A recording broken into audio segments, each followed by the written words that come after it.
Good morning student. आज हम लोग फर्स्ट चैप्टर पढ़ेंगे सेल के बारे में। सेल क्या होता है, ठीक है, व्हाट इज़ सेल। तो देखो यहाँ पे सेल जो होता है, cell basically it is the basic structural and the functional unit of living organisms. यानी कोई भी ऑर्गेनिजम्स जो लिविंग है, जो जिंदा है, ठीक है, कोई भी जिंदा ऑर्गेनिज्म जो है वो सिर्फ और सिर्फ सेल का बना होता है। किसका बना होता है? सेल का। Is it clear? जैसे कि यहाँ पे देख लीजिए, ये लायन जो है आप लोगों को दिख रहा होगा फोटो में। तो ये जो लायन है, ये लायन भी एक सेल का बना हुआ है, ठीक है। इसके अंदर भी छोटे छोटे सेल्स होंगे, ठीक है। अगर हम इसको देखेंगे माइक्रोस्कोप में तो ये हमें इसके अंदर सेल्स दिखाई देगा, ठीक है। तो सेल क्या होता है? बेसिकली सेल जो होता है वो basic structures and functional unit of life कह सकते हो। मतलब सेल एक ऐसा उसके पास बेसिक स्ट्रक्चर्स है जो ज़रूरी है। सेल की अपनी एक स्ट्रक्चर्स होती है, आप देख पा रहे होंगे यहाँ पे, जैसे कि ये ब्लॉक जैसा दिख रहा होगा, तो ये इसकी स्ट्रक्चर्स है। और इस ऑर्गेनिजम्स को ज़िंदा रखने के लिए इसके पास कुछ फंक्शंस भी करने होते हैं, ठीक है, कुछ फंक्शंस भी करना होता है। इसीलिए सेल को कहा जाता है कि it is the basic structural and the functional unit of living organisms. तो ये डेफिनेशन है, इसको याद रखिएगा, वेरी वेरी इंपॉर्टेंट है, ठीक है। तो सेल क्या है? Cell is the basic structure and the functional unit of living organisms, okay. तो होप आप लोगों को ये बात समझ में आ गई होंगी। अब हम लोग आगे बढ़ते हैं और नई चीज़ समझते हैं, ठीक है। Just wait, okay. So now, हाँ, तो अब इसके आगे हम लोग देखते हैं। इन अदर वर्ड्स, जो सेल है, cell makes up the living things carry out the activities that are keep living the things alive. मतलब जो भी चीज़ें अलाइव हैं, जो भी चीज़ें जो भी एनिमल्स और प्लांट जो भी अलाइव हैं, उनके पास जो है वो सेल्स होने चाहिए, राइट। उनके पास सेल्स होने चाहिए और उन्हीं सेल्स की मदद से वो अपने सारे एक्टिविटीज़ जो होंगे, जो उनके लाइफ को जीने के लिए जितनी भी एक्टिविटीज़ होगी, वो उन्हीं सेल की हेल्प से वो करते हैं। यानी सेल्स जो है, सेल्स अगर ना हो, इनके अंदर अगर सेल्स का ना बना हो, तो ये अपने सारे फंक्शंस या जो भी इनके लिए लाइफ के लिए जो भी ज़रूरी एक्टिविटीज़ हैं वो इनकम्प्लीट रहेंगी और फिर ये इनकी डेथ हो जाएगी। इवन आप लोग जानते रहोगे, जो कैंसर्स होते हैं, कैंसर्स जो होते हैं बेसिकली वो सेल्स को डिस्ट्रॉय करते हैं, ठीक है। जो सेल्स होते हैं वो डिस्ट्रॉय हो जाते हैं और इसी वजह से पेशेंट की क्या हो जाती है? डेथ हो जाती है। तो सेल्स का एक्टिव रहना, सेल्स का सही तरीके से काम करना वेरी वेरी इंपॉर्टेंट है फॉर लिविंग ऑर्गेनिजम्स के लिए, ठीक है। तो ये बात आप लोग समझ गए होंगे। अब हम आगे बढ़ें और फिर नेक्स्ट स्लाइड पे चलते हैं, देखते हैं वहाँ पे क्या है, ठीक है। तो नेक्स्ट स्लाइड यहाँ पे देख लेते हैं। यहाँ पे देखिए सेल थियरी क्या है और सेल थियरी को कौन दिया था, तो इसके बारे में समझते हैं। यहाँ पे कुछ इंपॉर्टेंट पॉइंट्स है, उसको हम देखते हैं, हम लोग स्टडी करते हैं उन इंपॉर्टेंट पॉइंट को, ठीक है। तो पहला पॉइंट क्या है? All knows the living things are made up of one cells और मोर सेल्स। जितने भी लिविंग ऑर्गेनिजम्स हैं, जितने भी लिविंग थिंग्स हैं, वो सब या तो उसके अंदर एक सेल होगा, या तो सिंगल सेल से भी हो सकता है, सिंगल सेल ही हो, या तो ज़्यादा, एक से ज़्यादा सेल्स भी हो सकते हैं, ठीक है। जैसे कि कुछ ऐसे भी बैक्टीरियाज़ हैं जिसके अंदर सिर्फ एक टाइप के सेल होते हैं, सिर्फ वन टाइप के सेल या सिंगल सेल होता है उसके अंदर।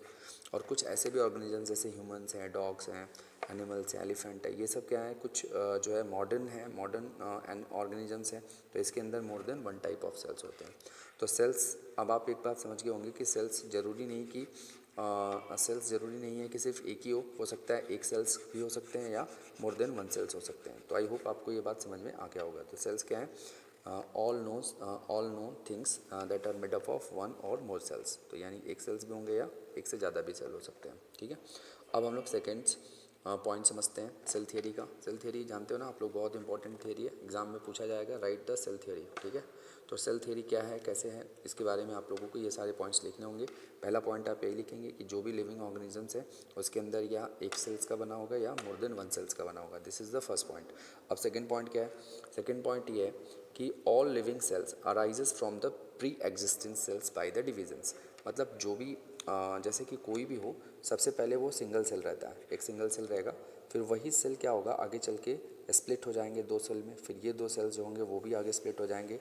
तो मतलब देखो ये क्या है, ये फिर वापस स्प्लिट हो जाएगा, ठीक है, ऐसे। तो सेल्स का क्या होता है? डिविजन्स होता है। मतलब शुरू में एक ही सेल होगा, फिर वो डिवाइड होते जाएंगे, ठीक है, इस तरह से डिवाइड होते जाएंगे और बहुत सारे सेल्स बनते जाएंगे। यहाँ पे इस तरह से ये काम होता है, ठीक है।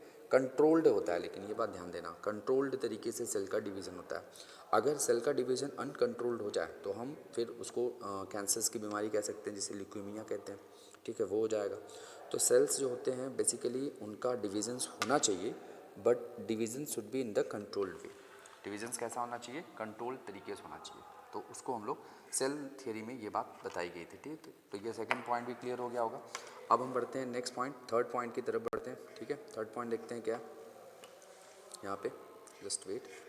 ओके, तो थर्ड पॉइंट बच्चे लोग देख लो, यहाँ पे सेल थियरी का वेरी वेरी इंपॉर्टेंट पॉइंट है थर्ड पॉइंट। जस्ट एक मिनट रुको, मैं इसको पहले इरेज कर देता हूँ फिर, ठीक है। चलो भाई, ये क्या हो गया? ओके, जस्ट वेट, ठीक है। अब ये देखो थर्ड पॉइंट क्या लिखा हुआ है। थर्ड पॉइंट लिखा हुआ है the cell is the basic unit of the structural and the functional unit of organisms. तो ये देखो, ये मैंने बहुत ही बार बता चुका हूँ आप लोगों को, कई बार बता चुका हूँ कि जो सेल्स होते हैं उसके अंदर एक उसका अपना बेसिक स्ट्रक्चर्स होते हैं, ठीक है, बेसिक स्ट्रक्चर्स होता है, और वो कुछ बेसिक फंक्शंस भी करते हैं परफॉर्म। इसलिए सेल्स को कहा जाता है कि it is the basic structural and the functional unit of life. मतलब लाइफ के लिए सेल्स का बेसिक स्ट्रक्चर होना और उसके पास बेसिक फंक्शंस कुछ परफॉर्म करना जरूरी है। तो ये थर्ड पॉइंट भी आप लोगों को बात समझ में आ गया होगा, ठीक है। तो ये सारे आइडियाज़ हैं जिन्होंने सेल थियरी के बारे में बताया गया है, ठीक है। आई होप आप लोगों को ये बातें समझ में आ गई होंगी। अब हम आगे बढ़ते हैं और कुछ सेल थियरी के टाइमलाइंस पढ़ते हैं, ठीक है।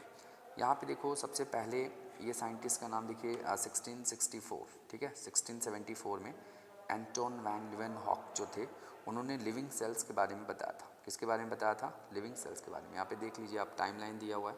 सबसे पहले देखो यहाँ पे रॉबर्ट हुक जो थे, उन्होंने सेल्स को डिस्कवर किया था। ये देख लेते हैं हम लोग, इसकी फ़ोटो भी देख लेते हैं, आप लोगों को दिखा देते हैं। ये रहा रॉबर्ट हुक, ये देखिए यहाँ पे रॉबर्ट हुक देख रहे होंगे आप।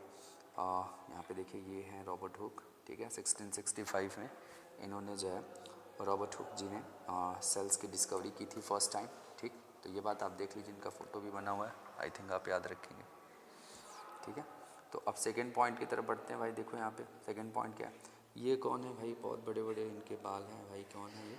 हाँ, तो इनका नाम है एंटोन वैन लीeuwenhoek, ठीक है। इन्होंने लिविंग सेल्स के बारे में खोज किया था। देखो इन दोनों में अंतर क्या, मैं बता दूं आपको।